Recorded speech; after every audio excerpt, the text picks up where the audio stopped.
Thank you for coming to this. I know you had nothing better to do with this today, but so many of you probably have heard of motor proteins because Professor Nicola, Professor Hendricks, Professor Ehrlicher, they're all working to some degree with motor proteins.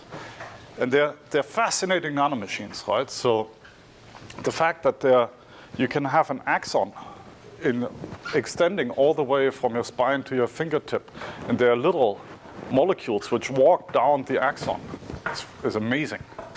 And there's a whole industry of people trying to figure out how the motors walk, what they do in a healthy cell, what diseases you get if they don't do what they're supposed to do, and so on. And in my research group, we don't do any of this. What we do is, and this is not my idea, it's the idea of my postdoc advisor, which teaches you, pick good teachers. So my postdoc advisor had the idea to say, well, maybe it wasn't also her idea. It was an idea which was in the air at that time, to say, let's just look at these molecules as amazing nanomachines and extract them and see what we can build with that.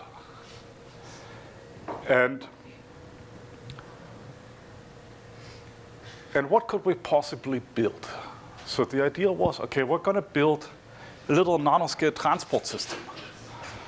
And the way we're going to do this is we're going to take what biophysicists were already doing. And what they were doing was that they would put the motor proteins on a surface and take the microtubules, the protein tubes they usually walk along in the axon, take the microtubules and let them bind to the surface and be pushed across the surface by the motor proteins. And then they sort of meander across the surface. And that's nice for biophysics because you can measure the speed and you can study all kinds of things. But let's try to make it useful for engineering. Let's make trenches on the surface which force the microtubules to follow a certain path. Let's put linkers on the microtubules so that they can pick up certain cargoes. And then let's control the ATP concentration so that we can make them start and stop moving. And if we put all this together, we have a little nanoscale transport system. And what would that be good for? Well, you could imagine sort of a nanoscale assembly line, like where you try to build a little cancer-killing nanosubmarine or something like that, where there are a bunch of workstations, and the microtubule takes the submarine chassis and moves it from one workstation to the next. Or you could imagine that you take these microtubules sort of as little rovers exploring the environment. And by seeing where they go and where they don't go, you sort of get a topographical map of the surface. Sort of like, these postcards where you can, of a city at night, and you can see where the roads are because that's where the bright streaks of the cars going by. If you would sort of use the microtubules to explore the surface and then get a map of the surface, that might be something useful. Or you could do maybe use them to capture something from the solution and then bring it to a collection point. And then increase the concentration of the analyte you're looking for, and then have a better signal-to-noise ratio because you've got it all piled up in one location.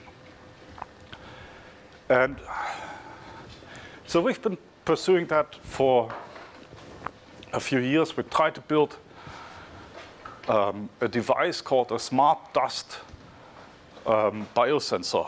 Well, that's what we called it. And the idea was that instead of trying to take a tiny sample and put it into your microfluidic chip and then analyze it, how about we make a tiny chip and we make millions of them and then scatter them out and have them analyze the puddle they're falling into and, let's say, change color. And then from the color change, we can see what's going on. And the way the device was working on the inside was basically that it was supposed to have 3 chambers, sort of connected by channels. So in the first chamber had a bunch of holes in it. And inside you had the microtubules with antibodies on them. And they would bind some analyte and then move into the second chamber. And then the chip would, the microtubule with the analyte would bind another fluorescent particle and then carry that fluorescent particle from that chamber into the third chamber. And the third chamber would be transparent. And if the fluorescence shows up back there, you can tell, okay, the analyte, this thing was there in the first place. And it's sort of like a double antibody sandwich assay, or similar to a LISA or something you might be doing, except you're not flushing solutions in and out. You're relying on the active transport by the motor proteins to move only, to leave the solutions in place and move only the molecules or particles of interest. And that's sort of cool. But lately we've been working more on more fundamental questions. And one issue goes back to machine design in general. If you take a mechanical engineering textbook on machine design, it starts out teaching you how to make the machine work once. Like, how thick do you have to make the part so it doesn't collapse immediately? And then and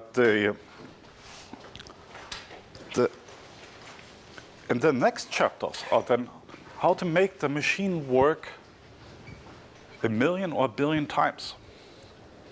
So if you think of a car engine, right, it roughly undergoes 1 billion rotations before it fails. The car goes for like 100,000 miles or something like that. And the car engine has to function for roughly 1 billion cycles. And it took a long time to get there, right? In the beginning, it would break all the time.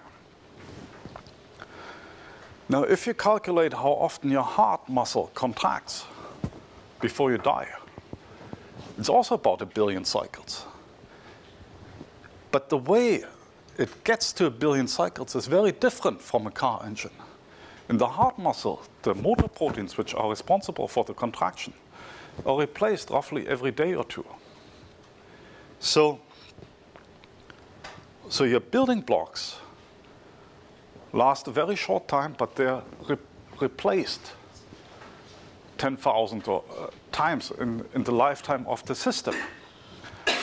And so if we want to build nanosystems, we struggle with building long-lived active nanosystems. Sure, you can make a quantum dot, and the quantum dot is going to sit around and last for 10 years, but that's sort of boring, right? If you have a little nanomachine like a motor protein, this is not going to last very long. So you sort of have to start thinking about, well, how do I ever build a device which lasts longer than 15 minutes? And so that was something we started thinking about a lot. And it first started with, well, let's look at how long it lasts in the first place. So typically what we're doing is we put our motor proteins, and we are typically working with kinesin motor proteins. So they have a tail and 2 heads. And then we put the microtubules on top of them, and they are fluorescently labeled. So you can see them under the fluorescence microscope. And then if you look from the top, you sort of see them wandering around. And we did that, and we measured their length very precisely. And what you find is that over time, So let's say the microtubule starts at 2 micrometers length, and over, let's say, 1,000 seconds, the microtubule seems to be getting shorter. I mean, it's very noisy, but it seems to be getting shorter. And if you take a microtubule and you just have it sitting there for the same time, it shrinks a little bit, but significantly less fast. So if it just sits there, it shrinks by, let's say, 2 angstroms per second, or 0.2 nanometers per second. Actually, it's less. It's, let's say, 1. And if it's moving, it shrinks by something like 5 angstroms per second. So that's interesting. It's sort of the first time that like everybody has driven a car and seen the profile on the tires get thinner and thinner. Here's sort of the first time that we're watching a nanomachine and see it sort of fall apart slowly as we go around. Now, an interesting question is, does it get shorter at the front or the back or at both ends? And we thought, well, what's going to happen is the motors step along the microtubule and they go towards the back. And then when you get to the back, they sort of get confused and don't know where to go next. And so they're holding on and the microtubule keeps moving and they're going to rip off a piece from the back. But it turns out it's not what's happening, because you can make a microtubule, a polarity-labeled microtubule, which is brighter in the middle, so you can separately measure the back end and the front end, and it turns out it's the front end which is shrinking. So that was very puzzling. Recently, a Japanese group actually looked at that in atomic force microscopy, which is quite impressive if you think about it. And what they saw is that the microtubule doesn't look like that. That's sort of the idealized version of a microtubule. A real microtubule, the front looks more like this, where the steps correspond to the protofilaments, as they call them. Right? So the microtubule is composed out of tubulin dimers, and there are sort of rows of tubulin dimers called protofilaments. And they're not all ending exactly at the same point. Some of them are longer and some of them are shorter. And what can happen is now that the tip gets stuck on a slow kinesin, and then as the rest pushes, it breaks off the tip and creates a new tip, and then that gets broken off. So it comes off in little pieces. And so that's a concern for the lifetime of our systems, right? If it shrinks at an angstrom, or let's say 5 angstrom per second, and we start with 2 micrometers, we're going to live, 4,000 seconds or something like that before the thing is completely gone. So what we need is a more dynamic system. And one step towards this dynamic system, which we've been exploring, is to, instead of having a surface where the motors sit on the surface, tightly immobilized, we want to make a surface which is slightly different, where the motors don't bind very well. And mostly, they're floating around in the solution. They like to stick to the microtubule, of course. And they like to stick a little bit to the surface. So the result of that is that the microtubule more or less puts them on the surface, uses them to propel itself forward, and then it leaves them behind as a little trail of motors. So you can make a movie. So if we do this, now if you look at from the top, it looks very cool, because now you see the microtubule and we make it in one color, let's say with rhodamine labeled so it shows up red. And then you can make GFP kinesin, so you can see where the kinesin is. And then you sort of see a trail of green slime behind the microtubule. So the microtubule starts out, it's red in the front and green. It gets greener and greener, and then it leaves this trail of green slime behind. So it collects the kinesin from the solution, uses it to propel itself forward, and then leaves it behind. And then the kinesin goes back into the solution and can be collected by the next microtubule. So that's quite cool, because now sort of the kinesin cycles in the same way as the myosin cycles in the heart muscle. Right? There in the heart muscle, it's in the thick bundle, and it leaves it, and somehow it gets replaced. So we start having an active nano device where the building blocks are sort of turned over in the same way they are turned over in biology.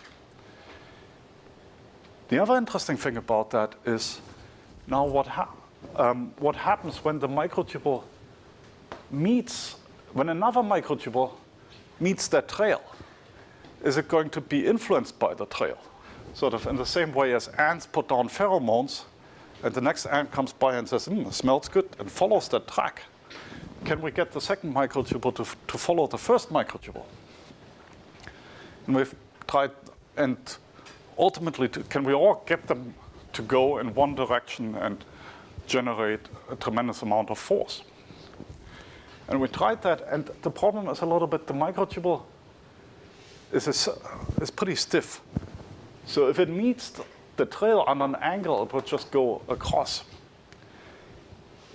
But if the microtubule meets another microtubule, so if it catches it from the side,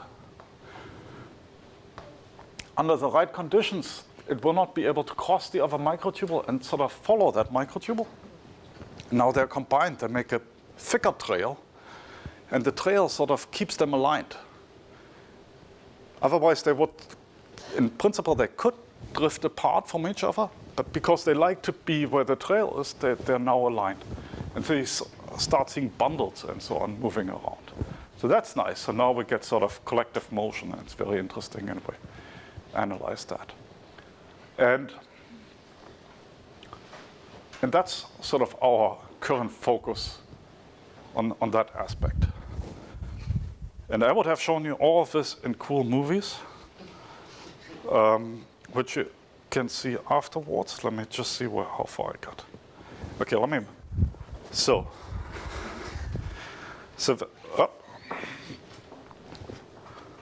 I don't know how much of that you can see, but if you sit in the back, it's your own fault. You see how you see the green streaks of the kinesin and the red microtubules. Fantastic. Good.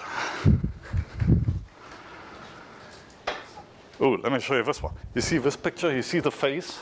We even created intelligence.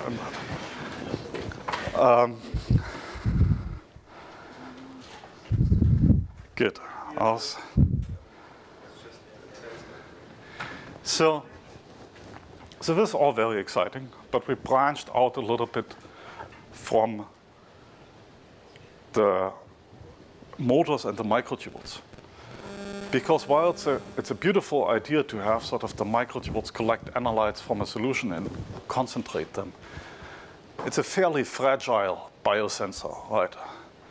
So can't we have this idea of active transport and actively collecting something in some other way? And that led us to the idea, imagine you have a surface and you have a location where you, with your antibodies, let's say, where you want to collect some analyte. Analyte floats around in solution, there's Brownian motion in the solution. And if that sensor location is pretty small, it will take forever for the analyte to find that. Right? So that's why you want to have something to push it towards that sensor. So imagine you make something which can bind the analyte, and you slowly increase the density as you get closer and closer. So now, and let's assume my analyte is a DNA strand for a second. So now the DNA strand can bind here, and it can bind, let's say, at 2 or 3 locations. But if it would go further here, now it can bind at 4 or 5 locations. And if you go all the way here, it might be binding at 10 locations. And you would think that it naturally goes, as it unbinds and rebinds, that it naturally migrates towards the location where it's the most bound. So what you're essentially building is, so if you plot the binding energy, it sort of goes down towards the sensor. Then there's the sensor, where it's bound really strongly. So you basically made a funnel to the sensor, which sort of gets your analyte to migrate towards the most strongly bound side. And so we did the math for that. And the math shows that if you do this right, you can actually tremendously accelerate the capture of the analytes by your nanoscale sensor. And Paul Brown from the University of Illinois at Urbana-Champaign actually built an experimental system which shows that behavior. So he took a hydrogel. Let me draw that here. So he took a hydrogel and he put a droplet of a chemical on it which creates functionalizes the hydrogel with amine groups, which are positively charged. And so the density of the amine groups increases towards where the droplet is, or where you put the droplet. So then he takes, so these are supposed to be NH4 plus or something like that. And then he took a molecule, a dye molecule, called pyranine, which is negatively charged, has a lot of carboxyl groups, right? So in solution, it's negatively charged. And so that will want to go where the amine concentration is the highest. And so as the pyranine molecules diffuse around in the hydrogel, they eventually will come to where the gradient starts, and then the gradient will suck them to the middle, and that's where they will all accumulate. So if you look from the top at the thing, the way it looks from the top is actually, initially you see the 2 droplets you put, then it sort of gets washed out, and then you see a sharp ring here, and then a bright spot. So basically they come to the edge of the gradient and then get sucked to the middle. And because they go through fairly quickly through this gradient, it looks dark where the gradient is. And so that actually works. So you can make a binding energy gradient to actively transport something. And if you think about cell biology, it's sort of interesting, because in cell biology, if you ask how does stuff get transported within a cell, it's either diffusion or active transport. But maybe some things are actually moving towards where they're most strongly bound through some binding energy gradient. Wanted to explore that more, but we haven't really gotten there. Now, another thing we've been working on in the past was a somewhat related problem in cells. So in cells, you can find metabolons. Can I actually somehow make that go up so I have more space? So a metabolon is an aggregate of enzymes in a cell. Let's say you have a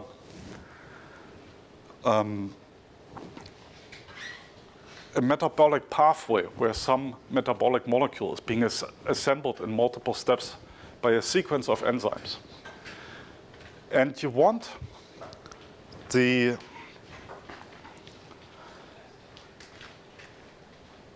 And it was a discovery from 10 years ago or so that if you deplete the final product from a cell, the cells or the enzymes seem to be aggregating into bright spots, specific locations in the cell.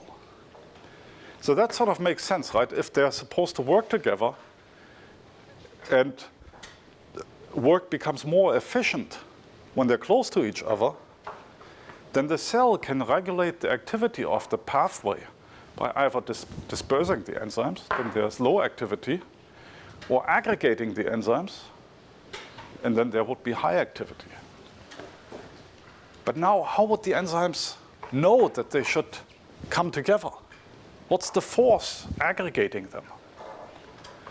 Now, one idea is that maybe one enzyme, so enzyme 1 makes the product 1, and the product 1 sort of starts now diffusing outwards from the enzyme.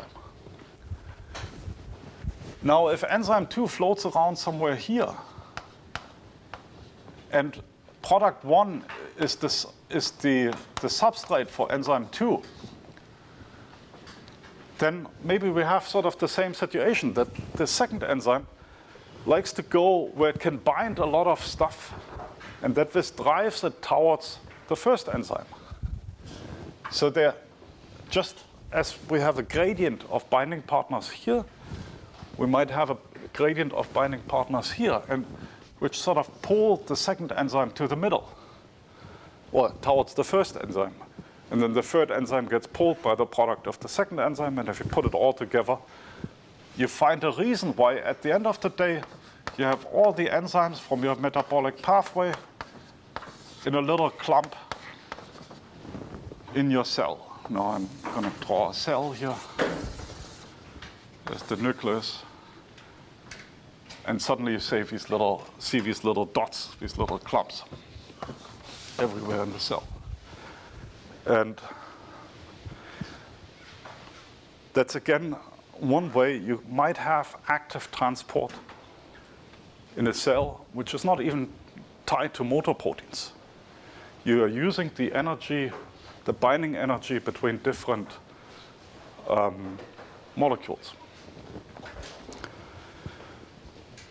And that fit very well with a paper which appeared 10 years ago, where a group from Israel said the following. They said, okay, we take horseradish peroxidase. We start with glucose oxidase. Glucose oxidase takes glucose and makes gluconolactone, let's just call it G star, and makes hydrogen peroxide. Well, and also takes water, of course. And we take this glucose oxidase and we put it on a DNA scaffold. And we put it next to, and we use the DNA scaffold to also immobilize horseradish peroxidase, or HRP. So that's our DNA origami scaffold. And because on the DNA origami is something like 100 nanometers in size. And we can determine where the connections are, where the connecting strands come out. We can vary the distance between the two enzymes. And the horseradish peroxidase takes H2O, hydrogen peroxide, and a compound called ABTS. So ABTS is a clear solution, but after it gets reacted, it makes an ABTS radical, and that's green. So you can tell how much hydrogen peroxide there is by the change in the color of the solution, and then it makes oxygen and water, I think. So these guys looked at the green stuff coming out, and they plotted the absorption of the green stuff in different conditions. So over time, you see the absorption. So they see it going. If they put the enzymes into the solution separately and the DNA, throw in the DNA, they see something like this. But now if they put the enzymes on the DNA strand, a few nanometers apart, suddenly they see something like that. And if they put them closer, they see something like this. They say, aha, it's beautiful.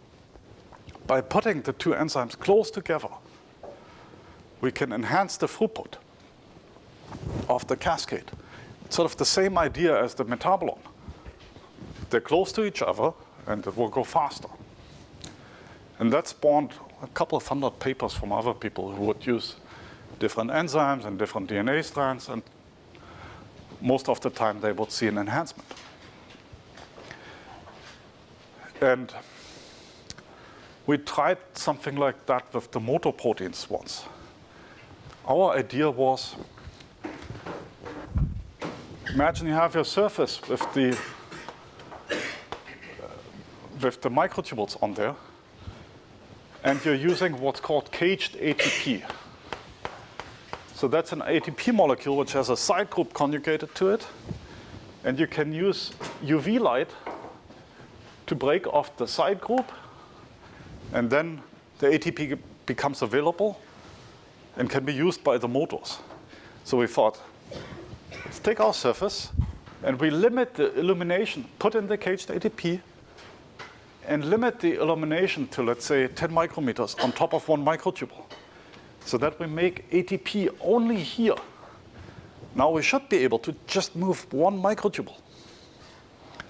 It never worked, because the ATP diffuses very rapidly. You release an ATP molecule here, and it has a diffusion coefficient of how much? Extra points for guessing the diffusion coefficient of ATP. Just ballpark.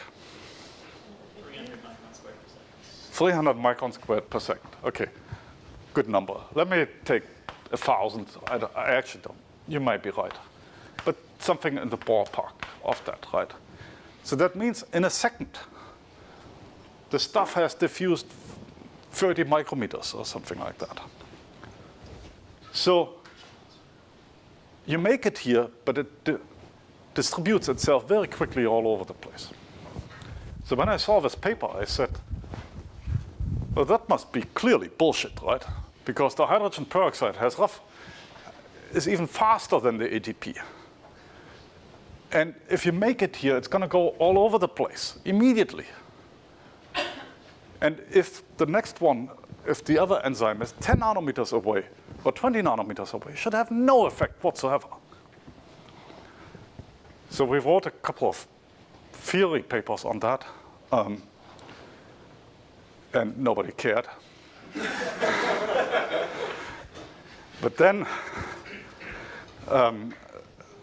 Dr. Yifei Zhang found me, and he said, well, let's just do this. Let's take the glucose oxidase and the horseradish peroxidase, and let's do away with all this newfangled nano stuff and just conjugate them together with two linkers. Now, they're a couple of, maybe a nanometer or two apart, depending on how long your linker is, but they're really close together. And let's actually do the controls properly and measure first what the glucose oxidase activity is with the linker, first by itself, then with the linker, the horseradish peroxidase, once you add the linker, then once you tie it together. Turns out it's exactly the same velocity. There's no difference if they are apart or close together, which led to a nice paper in Nature Communications called "Proximity Does Not Have an Effect on the Whatever Cascade." I highly recommend it. And that got people's interest. And it sort of makes sense. Because if you think about your reaction vessel,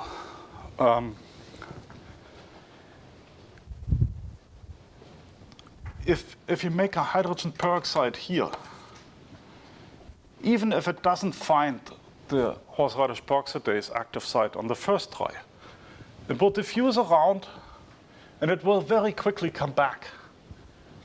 And so the horseradish peroxidase just takes it from somewhere from the environment, makes no difference. Now the interesting question is, how can 200 people seen this and found it again and again? So what is actually responsible for that? And the answer is that the DNA origami is an innocent piece of like a plate you build your Lego pieces on. The DNA origami is actually highly negatively charged. Because DNA stands for DN acid, right? So it's very negatively charged. And the result of that is that from the solution, it will attract all the protons to its neighborhood. More protons means lower pH. If the slower one of the two enzymes, the rate-limiting step in the cascade, has a pH dependence and it operates faster at low pH, yeah, it will go faster because one of the two enzymes is going to go faster. And you can actually measure that out, right? You can characterize the pH dependence of the enzymes. You see that that the slower one is likes a lower pH. So what they see is basically that the DNA affects the environment, and that makes the whole thing go faster. It has nothing to do with the vicinity of the two enzymes. And Dr. Zhang, genius that he is, showed that by a clever experiment. So he took two enzymes, let's call them one and actually I can look up what they are. So he took two enzymes. One was called DAAO, and I forgot what that stands for. And the other one is the traditional cytochrome C.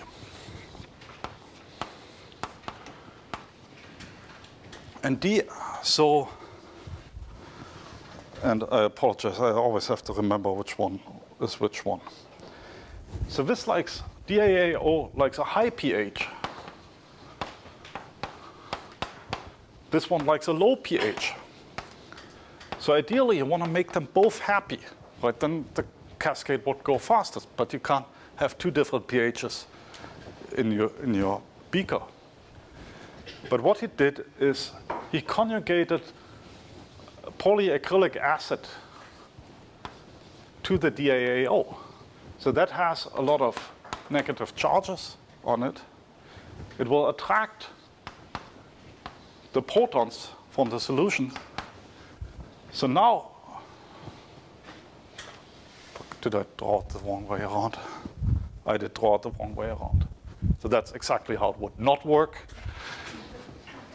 because now this would make a low pH. So you want to make both unhappy.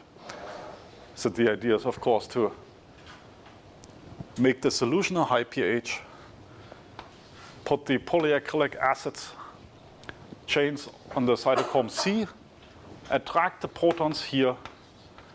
So now you have a low pH locally near the enzyme, which likes a low pH. And you have the high pH of the solution surrounding the enzyme, which likes the high pH. And you can make both of them happy. It's fantastic. It's one way of optimizing your enzyme cascade without having to mutate anything in the enzyme or something like that. So that's pretty cool. Let's time to have a couple more minutes. Okay. And then we found a couple of cool things which are best explained by video. Let me show you the videos. So then he put the enzymes into a dish, and he made patterns. Oh, fuck.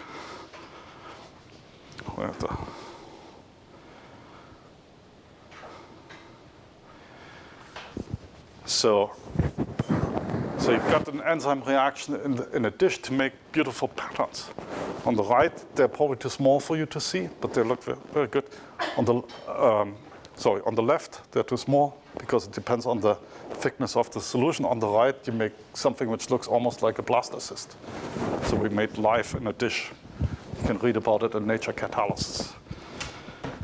But I'm not going to show you much about that. Now we also dug a little bit into sort of the finer points of these cascades. One issue is there are some special enzyme complexes where the first enzyme is connected, so the first enzyme has the active site of enzyme 1. So let's say here's the active site. And there's the second enzyme.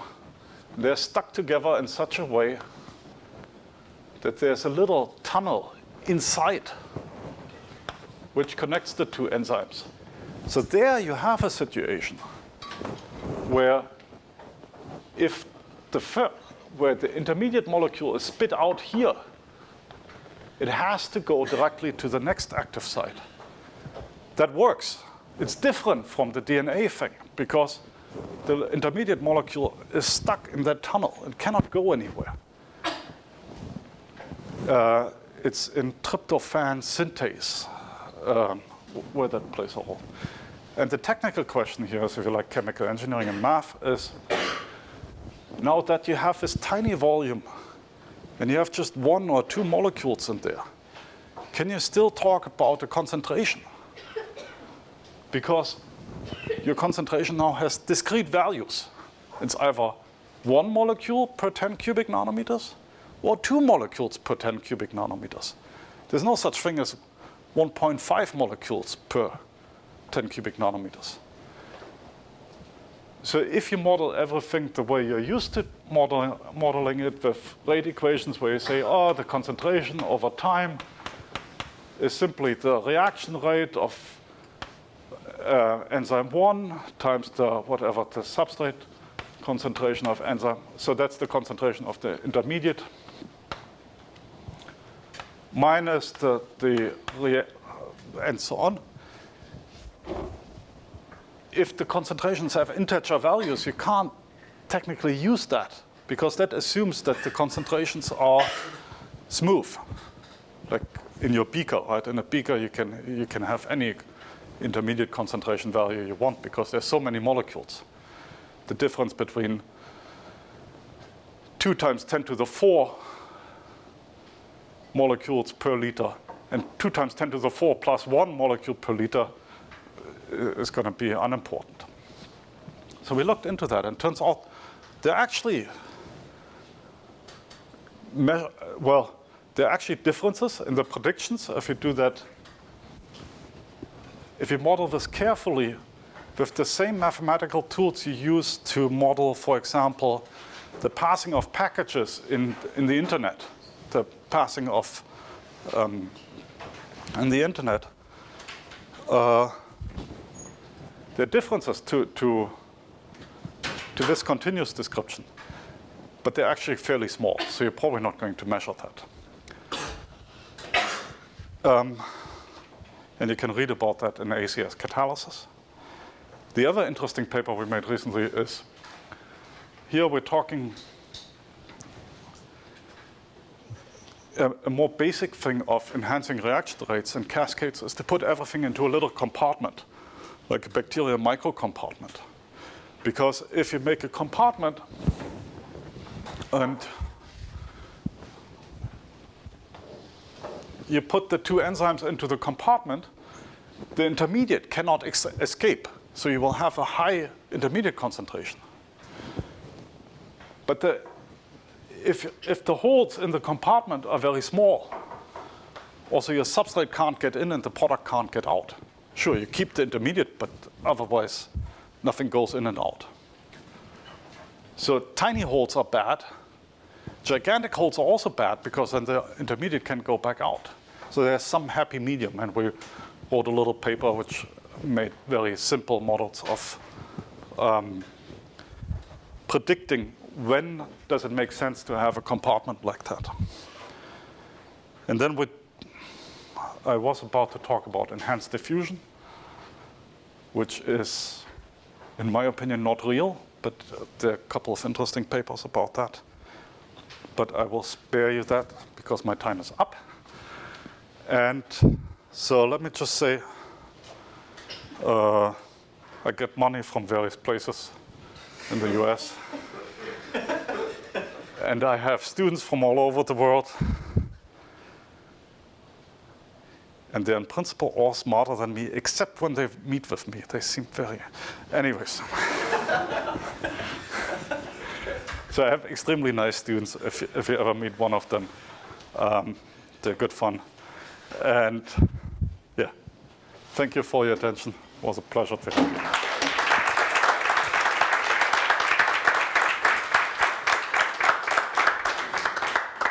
If we learn something, is that communication is the biggest problem in the world, and it is not about people, it is about the damn technology. So we had 2 bags of connectors and none worked, okay? But then for the wrong reasons, we certainly had a unique presentation. So, and I have to say another thing. The first time Harry was here, well, with our department was in 2013, and we have recorded the presentation, but we had no sound. So now we are a little bit better. We have sound, and we have, I don't know, a couple Maybe of... you can merge them. Yeah, I was thinking about it. All right. So thank you, and it is open for questions.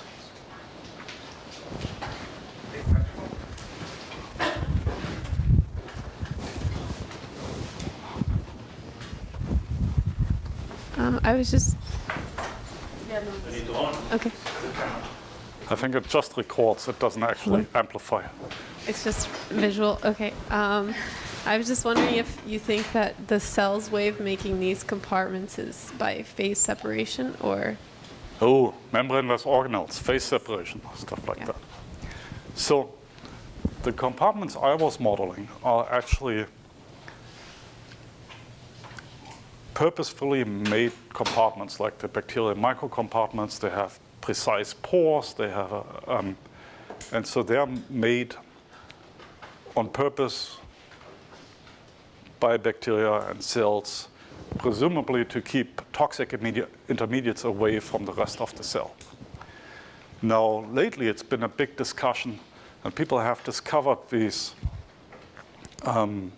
aggregates of positively charged proteins and negatively charged RNA, which sort of phase separate into a little clump inside the cell, and said, maybe that's actually sort of like an organelle. It just doesn't have a membrane, as here. And so now the question is, so if there would be enzymes in there, maybe it has a similar function that, let's say, if the intermediate likes to be in that phase, it would capture the intermediate inside that thing. And a couple of other researchers in my group have a big proposal pending about studying that. And there are now many, many highly cited papers about that in the cell biology literature. But I'm not convinced that these aggregates are not just basically trash cans of the cell. Like it's like if you would root through that, right? Everything aggregates in the trash can, and you find all the pizza and the Coke and all the enzymes are in there and fermenting somehow.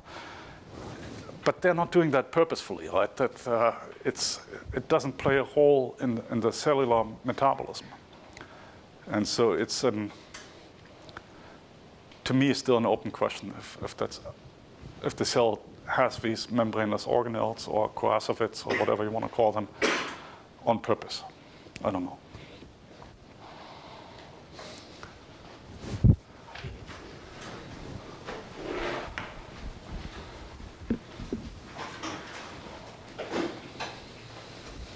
Just had a question about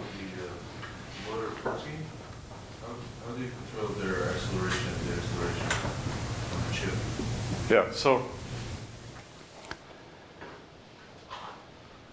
an important thing to remember here is that we're doing everything at the nanoscale where inertia doesn't really matter, right? So the moment you stop pushing, everything comes immediately to a stop.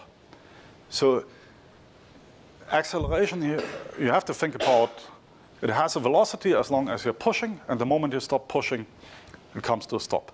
Now you can change the velocity by changing the ATP concentration. And that's more or less what we're doing. We either release or add more ATP or remove it, typically by taking another enzyme and sequestering the ATP again. And so by tuning the ATP concentration, some people do tune the temperature. These are basically the mechanisms to make them go faster or slower. Good. Fantastic. You can ask me afterwards. Thank you again.